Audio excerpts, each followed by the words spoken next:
Hello and welcome to another edition of the In Context podcast. This week we have Rachel again, and she will be interviewing a friend of ours, Sharon Dickens from 20 Schemes. I hope you enjoy this episode. Recording in progress. Sorry. Thanks for joining. Now we're good friends. And this is the point where we have to pretend that we're professional and not get sidetracked. I try my best, Rach. We're good friends. We've known each other 10 years plus, I think now. So I know a lot about you, but for those that don't, can you tell me a little bit who you are and what you do, Shabba, please? So my name is Sharon Dickens, and I'm the Director of Women's Ministry for 20 Schemes. Everybody calls me Shabba, but mostly what I do is train and mentor women who are the women's workers in our church plants. Mm-hmm. And I do a little bit of women's work for my church on the side, but mostly as a really good church member. And so 20 Schemes, if you just give us a little synopsis of what 20 Schemes is. So 20 Schemes is a church planting and revitalisation ministry. So we plant churches and or revitalise in the most needy parts of Scotland. So you would call them housing estates, we call them schemes. And then we raise up and train the next generation of Indigenous leaders to then take them over. And so we are 14 years in, and second generation for churches, church plants, planting churches. And we're starting to see the emergence of that next generation of Indigenous leaders stepping up and taking over. It's very exciting. We'll get to that point, but this all started 14, 15 years ago. But before that, give a little bit where you were at before you came into the role. Were you in the church or? So I've been I'm at Niddrie Community Church, which is a housing scheme in Edinburgh, Niddrie in Edinburgh. And I've been, I was thinking about this recently. I think I've been a member there 25 something years, maybe more than that. But I've been there a long time, and we were, I think, even if you think about it nicely, we were a failed revitalisation. And so in Niddrie, there'd been a work there for hundreds of years, but it was like most small mission halls. It was getting to the point where it was dying. And they went into partnership with one of the city centre churches to be replanted. And one of the city centre churches did. And what they did is they cut in half 40 of their members and sent them over to Niddrie. And so they got a nice new building, and we became a constituted church. But I would think that we probably were a failed church plan in denial. And so I think that we thought that we were doing amazing stuff, but we hadn't seen a convert in years. Most of our congregation didn't understand or live in the community that they were worshipping in. And so our minister basically said at the time, I'm not the person to take it forward. You need someone else. And we went looking for a minister, and Mez applied. Mez McConnell, one of the directors of 20 Schemes, who was my minister at the time, took on the role. I think at the time, I was thinking about this recently as well, we never as a church had 100% vote. And it's, I think, the first time that we actually all agreed that we were going to vote. And Mez came. So he came in the September. I can't remember how many years ago that was, maybe 18 or 19. And by the October, he was talking to me about coming, potentially doing some community work with church. So in April, they brought me on first as a community worker. So I would do all sorts of stuff, run our community cafe, like do some women's work, do some community work. My church found the money to take me for a year. And when the year was up, our elders asked our church if they could keep me for another year, and they said yes, so they kept me for another year. The third year in, they said, can we just keep her forever? And they said yes. And so I started off doing a bit of everything, community work, and then it became really evident about a year or so in that it was really two jobs. There was like the community work with the cafe, and then there was this women's ministry. And I said to Mez, this is 2 jobs. And he said, yeah, I know. Which job do you think is yours? And I says, well, I really want to do the community work and run the cafe. And he said, go away and think about it and come back when you change your mind. And so that was the birth of women's ministry at Niddrie. And so we built a women's ministry structure and support, like, care team in our membership over the next 4 years, really, under the headship of our elders, which then became, so we did that for about 5 years. Me doing the women's work, training people coming up, like discipling those in the scheme, and then Mez, there's the whole story of how 20 Schemes started. But he like saw this article in the paper where it was a voting thing, I think. And we had a couple of interns, and it had 50 of the most deprived areas in Scotland and how they were voting. And I remember he said to the interns, go and find out how many of them have a gospel-centred church. And so our interns went and did the research and came back, and the answer was like none. Apart from us. So, I mean, it was quite stark. And then he went to America and met Matthew, and all this sort of stuff happened. And suddenly that thought of 20 Schemes, that vision started to be born. So he came back and said, like, I think this is where we should be doing. And our church went, yeah, okay then. And so I did start. So in the beginning, before 20 Schemes, I was just, my role was being first a community worker, then a women's worker, and then pretty much any other hat he put, like, they wanted to do, I would wear. And so I figured my first 5 years, my job changed every 6 months. But my primary role was always women's work. Like, raising up, took us about 4 years to build our women's ministry and have it established. It definitely, and then for it to become second nature so that it's so part of our DNA, I probably think it took probably another 2 years, so 6 years. Does that answer your question? So going from your role and your remit to then kind of, obviously, Mez coming back, you've got this vision for 20 Schemes, he sells it to the church, you're all going with it. What did you have? I mean, you couldn't have conceived at that point how things look now. No. What were you, did you have any conceptions, or?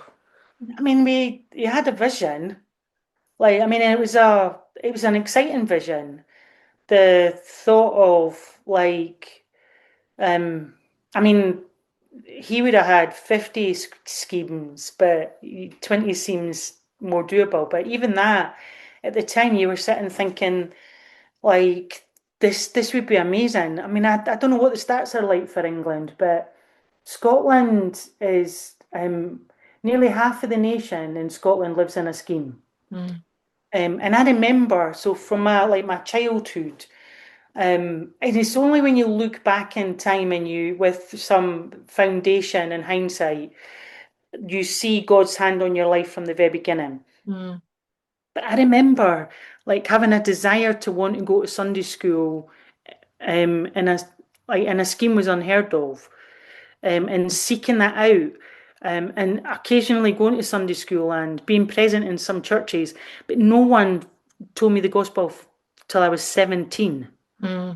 Like, and so my brain would think like that. I remembered, like, some of the early days where we would meet women, and when I was a women's worker at Niddrie, I remember 2 ladies who, one said, I remember her saying to me, I desperately want to become a Christian, but I know that I can't read and I'm not very smart, and so God wouldn't want me.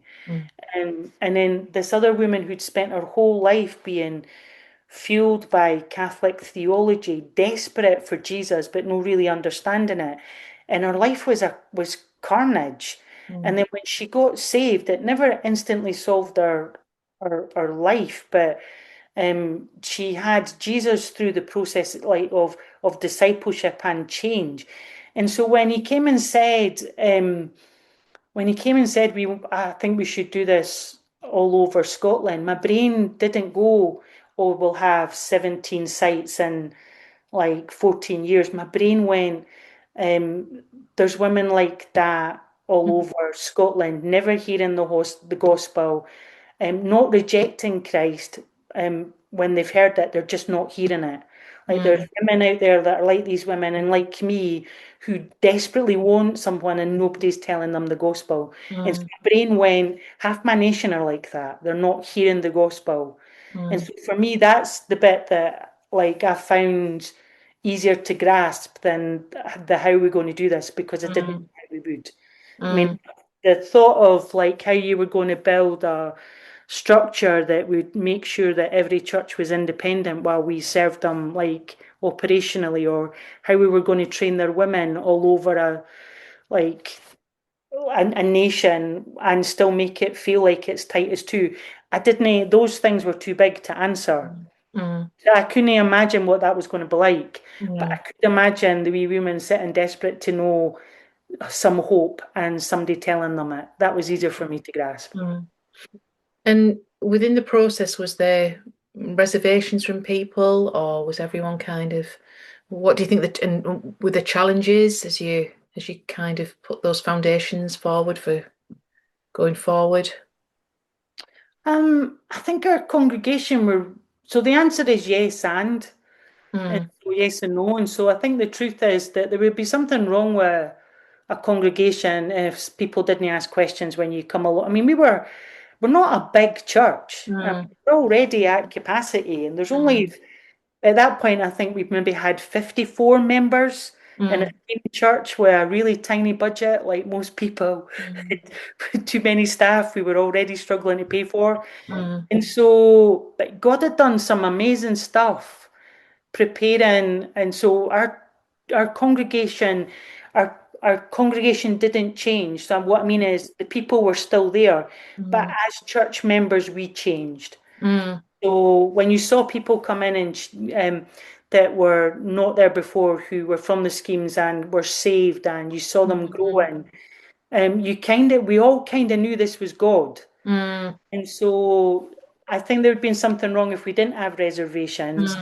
But also, we'd seen God do such amazing things. It was much easier for us to step out. So in our church, I think that it was the com this and it was a different cell, because God had been doing a work within us as a congregation for a while. In the bigger world, I think that I mean, you were selling a vision where we told people about 20 schemes and we hadn't actually done anything. So that's a harder task. Yeah.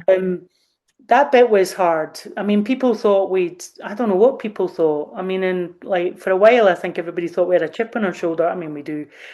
But like, I think that the biggest surprise was I thought we'd have to persuade people to want to work in partnership with us. And then what happened really quickly was we had this massive queue list, and we didn't have enough people. And so I think the answer to that is complicated because it depends on who's answering it. Yeah. And I know that you've had a lot of support, prayer support, financial support over the years from America. Why America? Like, were there other churches, other evangelical churches in Scotland wanting to partner with you? Were they seeing or was it a harder sell? And it's a different sell. And so I know sometimes people have an assumption that like all our money came from America. In the early days, it didn't. Like when we started, we had 3 months' salary. Like that literally it was it, 3 months' money. And there was one person who gave us from the UK, who bought this vision and saw where God could take this, who invested in us and enabled us to have the freedom to then like launch what we did. And so part of it was, yes, we did have American money, but the Americans give differently than us. I mean, it's different tax-wise for them as well. But it was like you didn't have to persuade. I mean, Americans love Scotland for a start. Everybody's like Scottish. But like Americans, like they bought the vision and they would invest in people. Mm. And so you would see, like they would invest in our Indigenous fund, and Mm. they would give money. So they really grasped hold of that really quickly.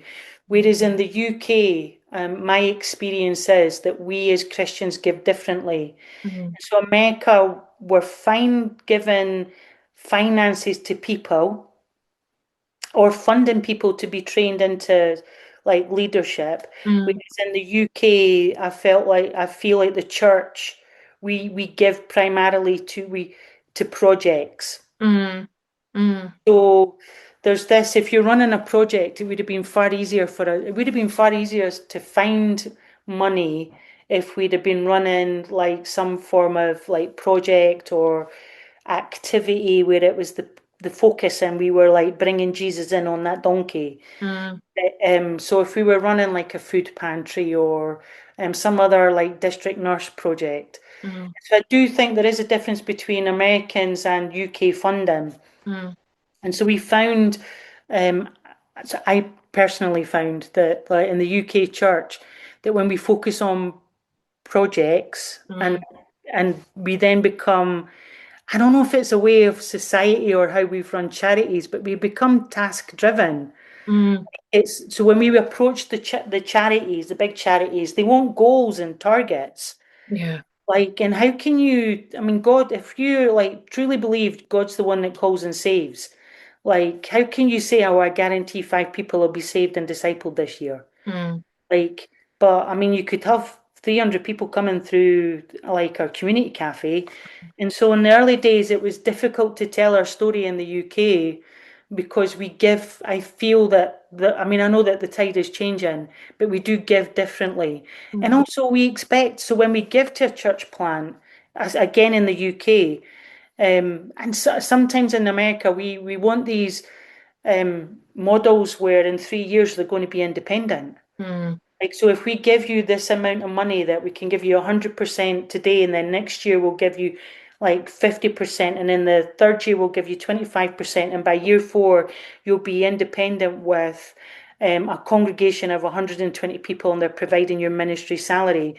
In Mm. a scheme, we're never going to be able to sustain that. Mm. And the chances are you could have a church that's 120 big, Mm. and there will be some church people in there and from a different demographic and some scheme people, but they're never going to be able to financially sustain even in the early day, they're never going to be able to sustain it in 3 years. Mm. Mm. So yeah, the models for church planting were out there. So I think that we think differently in the UK. Mm. We have these, so we like projects and we have these set packages on how church planting is done. Mm. And it's not in our context. Mm. It doesn't really understand the deep need that we've got um, when it comes to pastoral care and discipleship. Whereas I think the Americans really got that because they saw it from a missional mindset. Mm. Does Mm. that make But sense? probably less risk averse as well, aren't they? So if you're saying that they're putting their, money towards individuals, I know my experience has been sometimes, unless, like you say, they think they're a dead cert in the UK, they're not going to give the money. And the reality is, you can't say that about anyone, can you? No, but I find it fascinating. We've got like, particularly in the UK, and even when it comes to education, we think that they all have to be like university like educated or going to Bible college. But actually, when you look at so when it comes to funding them, you're like, well, they need to go to Bible college, they need to get a degree. Um, if you look at the stats on how many people after they've gone to Bible college and are still in ministry 3 to 5 years later, Mm. it's like it's mind-boggling. Where if you look at like the stats for ours, Mm. like the people that you've trained that stay and have longevity, the Mm. um it's like we want something, it's like we want to back you if you're a dead cert. Mm. They'll Mm. back you if they think you're right. Now that I think about it, we'll back you and invest in you if you're like the gold and we think you're Mm. going to be an amazing leader. Mm. Like the trouble, Mez used to say this a lot actually.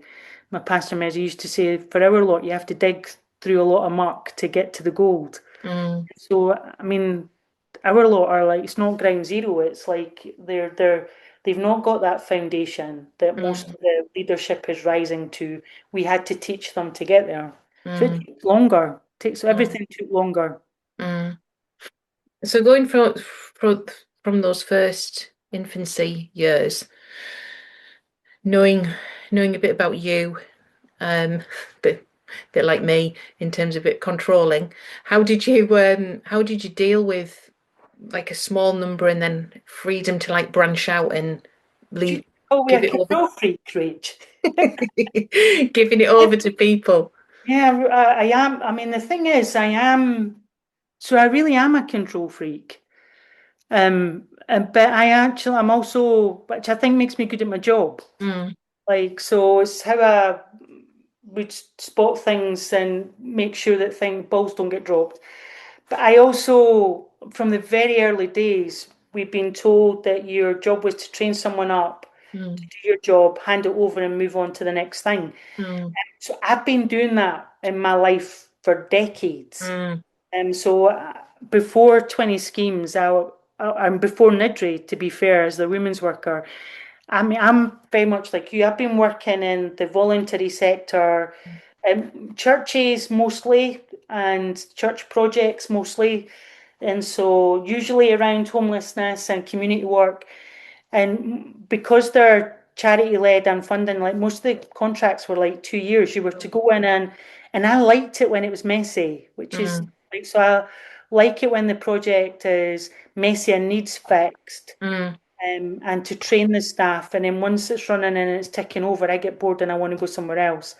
And so I'd been doing that for years, and so I am a control freak in that I like everything to be done, but I am not a control freak that needs to keep everything for themselves. Per team, I always have. I mean, I know that most people don't understand that about me, and there's times I've had to work that out in my character because, and I've had to put that side of me to death. But even on the care team that we created, Niddrie, was based on the fact that I'm not superwoman and can do everything. You needed this whole bunch of people to help. And when we get to 20 schemes, I might be the director of women's ministries, but I have a team I ask everything about, like all the time, that help me function and make sure I do things right. I've always been part of a team and never been a solo player. And so, yeah, I am a control freak. But I've tried to put to death the bit that's not helpful and use the bit that is helpful in that. Yeah, I mean, you create something, you get it working, you find the person that you're training to put it in, and you move on to the next thing. But Just digressing slightly, when you know some books that you read about certain ministries or individual missionaries or whatever, sometimes it reads like I started off, it's all perfect, and you think, oh, it must be just my life that things go wrong in, or the ministries, I'm not jumping out of bed every day, thankful that the Lord's given me this job. It might be just me, but as you go over like the 14 years, what's been the hardest times of like in 20 schemes and for yourself because things have gone at a pace sometimes, you've told me, haven't they? They've gone like quicker than you can almost manage. yeah, You're thankful for those, but it's also hard. What do you think the most challenging things have been? I think so. From a family perspective, it's been that nobody else in my family is saved, and so they don't understand this life. They don't understand what is the most significant part of my life. And so I think that from that perspective, and I don't mean 20 schemes or Niddrie, what I mean is, I mean the God stuff. And so I have relationships with people at church, or I mean, like yourself, that are a different depth than I would have with family members, but I would desperately want to have them with family members. But they're not saved unless you understand the God stuff. You just don't get it. And so that personally would be my greatest challenge, would be to, and in is it would personally would be that, and in that the balance of how do you then balance serving the Lord and making sure that my kids don't feel like, I mean, they're adults now, but even now I still make sure that they know that they are significantly important and haven't been sidelined. Um, from a ministry perspective, like as a women's worker, whether it was a 20 schemes or at church, it's when something in somebody else's life is gone immensely wrong. Those have been the darkest of moments, and they've been difficult. So when you're grieving a loss, but your part of your role is that you're helping others how to grieve that loss. That's been quite hard. Not people talking about really big things you don't have an answer for. So some of those really hard subjects where you're just like, I actually don't even know what to say here. I would say those have been the hardest, darkest times. And then you worry about whether you've said the wrong thing. And it's so catastrophic. And you know that your words are weighty. You feel the weight of what you've said and whether you've said the wrong thing. And so from that women's worker perspective, and then operationally from the monster that is 20 schemes and overseeing the admin side, it can be all consuming. And so I found the hardest thing is, what has been the hardest thing, Rach? I think the hardest thing is not being able to be absolutely honest with everybody. So that circle of, I don't mean that people aren't trustworthy, but there's things that you know that you can't unhear or can't not think about, that you just, because of it's either confidential or you just can't tell anybody. And so those things are hard. I find one of the hardest things is always, I feel like sometimes I'm always the nag, I'm always the bad guy, I always say no. And I feel like sometimes you're crushing somebody's soul when you have to be the ones telling them something they didn't want to hear. Those things have been, everything else is like, it's a season and it's been difficult, and like you never think you're going to get through it. But like there's times, well, you know this, there's times where it's been like the darkest moments. And like they're all believing what they want to believe, and you know there's that very few people that actually know what happened. And you can't defend, it's pointless defending yourself, it's pointless saying anything, it's pointless. You just have to sit and wait. We've had some really, really difficult times when sometimes it's gone Pete Tong and you can't say anything about it, but there's been that very small few people.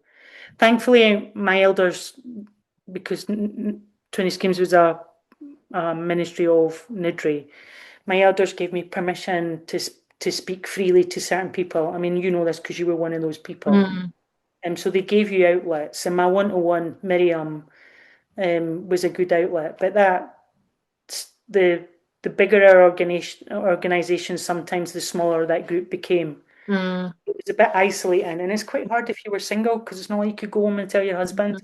So I found that hard. I think the operation, like having your employees in your congregation as well, can be difficult, can't it? Knowing when are they an employee, when are they a friend, when are they a church member? All of that is difficult to navigate at times, isn't it? And it's hard to like. It's weird because I don't know if this happens to you, but even if I'm hanging out with one of the girls, like I texted Tash yesterday and said to her, "What are you doing this afternoon?" And the first thing she said to me is, "What have I done wrong?" I'm like, "Mate, I'm just asking what you're doing. What a free afternoon. I want to hang out with you." I'm like, "Wait, why is that?" So I feel like sometimes when you text folk, you have to go, are you free? There's nothing wrong. I just want to have a conversation with you. Because I think it does blur lines. Yeah. I mean, it's hard that's fine when they're part of your congregation and everything's working well. It's when it goes wrong Yeah, And yeah. at some point, it always goes wrong. Mm, Somebody has a hard time, or mm, sin comes in, or whatever it is. So as long as it's working, it's fine. mm, It's when it doesn't, you're right, it doesn't work, it gets hard. mm. So So yeah, looking at the kind of the joys and the provisions and everything that God's provided, where in terms of how many schemes are involved now? What's the and I think we're saying 17 sites. That doesn't mean that there's 17 churches. What that means is that they're either pre-planned, so pre-planned, planting, or established. mm, They're either in pre-plant stage where it could be they're having talks on the ground, or they've got a team on the ground that are slowly working, or then they get to the planting stage where they're like working up a core team and they're getting ready to plant and are planting, and mm, then from planting they get to the point where they're like heading towards being an established church with elders mm, in place. And so yeah, 17 sites are either in any of those three stages, mm. and or revitalizing. So going back from the early stages, like you said, you couldn't have conceived, but what you did have in your mind is like you were a woman who hadn't heard the gospel, who wasn't going to have an opportunity to learn the gospel, to where we are now, 17 potential. How does that kind of feel? Um, and obviously there's going to be more where you couldn't have conceived that, but here we are. So taking the excitement from that initial not really knowing what it was going to look like to kind of being a part of the whole journey to now. How I definitely have what I would call happy thoughts. And so, see, I get excited when I see things like Benny Anderson and Sam Wilkins and Tasha Davidson mm, all like leading ministry, because they're all like mm, Team Rajis. And I'm mm, excited by that. yeah. That really encourages my soul, because Mm, like, I mean, I remember the first time I met Tash, and I've known Benny a long time, but first time I met Tash, and she said, "Oh, I believe in Jesus, but I didn't believe in God." And I'm like, "How does that work?" To the point where she's just about to finish her masters, and she's been leading ministry for a long time. I'm excited by that. mm, So that is, I find really, I find it helpful to reflect on the things the good things God has done, because it brings me joy. mm, And we do this once a month. We do this women's workers. One month we do an alternate. So every month we meet on Zoom, mm, and we do this prayer meeting once a month, once a fortnight, once a quarter. No, bi-monthly. That's the word I'm mm, looking for. And then the other one we do training. And the last time we did our prayer one, we had represented pretty much every women's worker in 20 schemes, so most of the schemes. And it was so encouraging, because we were so we were working through the framework of the Lord's Prayer, and we got to the bit about like we were working through things we're thankful for. And every scheme we're going, oh, we're so grateful. And it was things like, oh, we got our building and it's got through. But what really came through was it was so amazing. We had 2 baptisms on Sunday, or we've got this guy working towards his baptism and he's going to get baptized next week. Or so when I sat back and I thought about it afterwards, every single scheme that was represented on that Zoom call were either all having a baptism, had just had a baptism, or were working towards baptism. I thought, like, that's what it's about. mm, Even Tasha, I was thinking about this recently. So Natasha has been saved for 14 years, and she has been through all her programs. She's an Indigenous to Niddrie and is now leading ministry. But like last year, her brother got saved.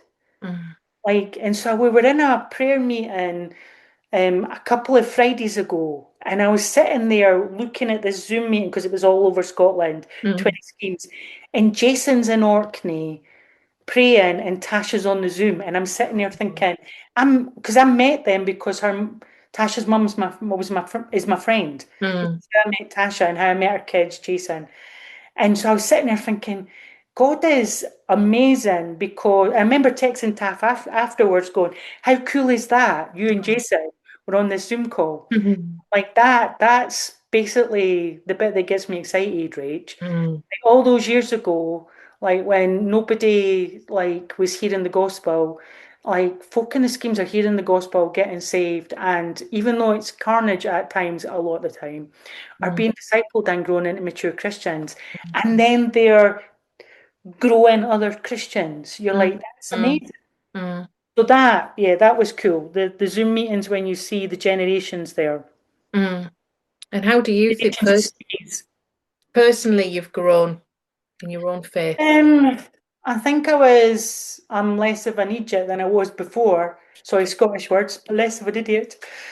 And I've always loved Jesus and I love serving, so that bit was dead easy. I think that before I started at 20 Schemes, before I started at Niddrie, Mm. um, I I've always been square peg round hole, like never Mm. fitted, um, Mm. and it crushed my soul at times. And I think that I'd become despondent about leadership and elders, and I think I'd had a massive like feminist agenda like chip on my shoulder because I thought like we were getting quashed. And when I started to work through that in the beginning, I realized that the foundation of all that is I didn't trust God. Mm. So it took me a long time to realize that. Either I trusted God or I didn't. Mm. And either I trusted the men that he appointed or I didn't. Mm. So that sounds like it's a really easy concept. Mm. That took me a long time to like it took me a long time to work through that. I also think um I was also quite angry. And so I was angry. I mean, I'm feisty. I Mm. mean, feisty babe. But, I think that I was much more angry then, but I was much more angry at like the injustice of everything. Like I was Mm. angry be, because of what circumstances life had done, and so Mm. it took me a long time to work through that. I mean, I do still think I'm angry, but I mostly get angry when my sin issues about control come out and I have to put that to death. Mm. I think my biggest lesson that I've learned is to trust God. And so no matter what I have to talk to myself about that regularly. So whether it's like, because I've been ill for such a long time, so whether it's like coming through the chronic illness or trusting God with my kids or whatever's happening at 20 Schemes or people that you genuinely care about that are going through carnage, Mm. I have to remind myself either you trust God or you don't. Like either he's in control or he's not. Mm. Like either he is sovereign or he isn't. Like what is it that you believe? And so I think in the beginning I would say all those words and Mm. I would testify to them. Mm. I think that now I would affirm them because I know it to be true. Mm. And so I think that's what's changed. I think I said the right thing, but now I say it and I believe it. Mm. So And just finally, another part of your ministry and something very close to your heart is Ragged School. I love Ragged School. Do you want to tell us a little bit about Ragged School? So Ragged School is when I was let me start back at the beginning. I'm a schemy person, so I've got to tell you a story. So before I was saved, I was an architectural technician. And so if you wanted to be an architect and be all academic, you went to university. But if you wanted to be practical and work out how things worked, you went to technical college. Mm. And so what you did is you worked 4 days a week and you went to college 1 day a week and you put into practice everything you learned on a daily basis. And then you'd have a technician over you who was more experienced teaching you how to do things better and you learn on the job. That's what Ragged School is for theology. Mm. So some people are academic, and that's amazing. I'm not very academic, but I still have a master's in theology. But I passed it by the skin of my teeth. Not because I'm not smart, but because I'm not academic in the slightest. Mm. And I think for some people, particularly scheme people, we're much more hands-on practical learners. And so Ragged School is like like technical college for theology. We go in and it's big stuff, so you learn all the hard things, but it's done in bite-sized chunks with lots of discussion and experienced people helping you work it through, and then you put into practice on a daily basis in your in your ministry on the ground with experienced planters and women's workers and gospel workers around you. And so, I mean, the standard path for ministry in the UK was that you leave your place that you got saved and you go off to Bible college and you learn a lot of theology and theory, and then you'd go and put it into practice somewhere else. Mm. So we were like, why don't you just learn while you stay? And so that's why I'm excited, because instead of being a round like a square peg in a round hole, what we did is we just changed the shape of the hole and like made it. And so robust, absolutely solid, academically minded in the sense that we take on big chunks of theology and we handle like important stuff and we wrestle with it, but we just teach it in a different way, more practically. And then we look at three things, which is again why I'm really excited about it. When we train people, we look at their practice, their character, and their training. So like all three things have to be in alignment. It's no point knowing like some really deep and meaningful theology if you are not applying it to your life and practice. And so for us, it has to be the three things. They've got to know stuff, be applying it to their life, and looking at how they practice ministry on the ground. So you teach by showing, you teach by doing, you teach by getting alongside. Yeah, I love it. I love it because it's it's a different way to teach the same thing. Brilliant. Thank you. And just finally, so going forward, what's the future holding for 20 Schemes? You now branched out to Orkney. Just been up there last week. Beautiful. Looks on the surface like it's idyllic, but and it is lovely, but behind the scenes, it's got all the same problems. So what's the plans going forward? I think it would be more of the same. Like we are bigger than we were before, and so we now have an east of Scotland, a west of Scotland, a north of Scotland hub. So the same thing's going on. We're still joined up, we're still connected, but it's still local church serving local church. And I mean, the further north you move and the further west we move, there's more people in need and schemes just in different areas. So you're right, Orkney looks amazing, but it's got the same issues as any other scheme, but just in a different way. And it's the same for mainland Scotland. Like when you look at the Highlands, the scenery is stunning, and so it is beautiful. It's what you see on like all those travel shows. It doesn't mean that the depth of like despair isn't hidden behind that. And so yeah, I think it'll be the same. There'll be more churches being planted, more Christians being saved, more new believers being discipled. The next generation will be being continued to be trained to rise up and serve.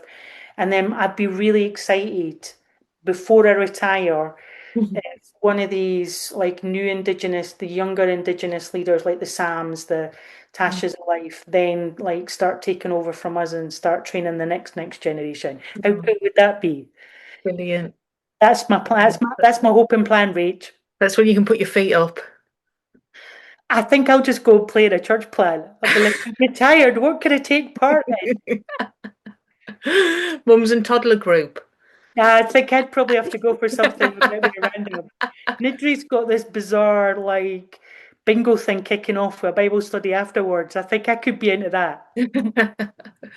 Oh, well, thank you for joining me. Appreciate all your Appreciate it. expertise. Thank you.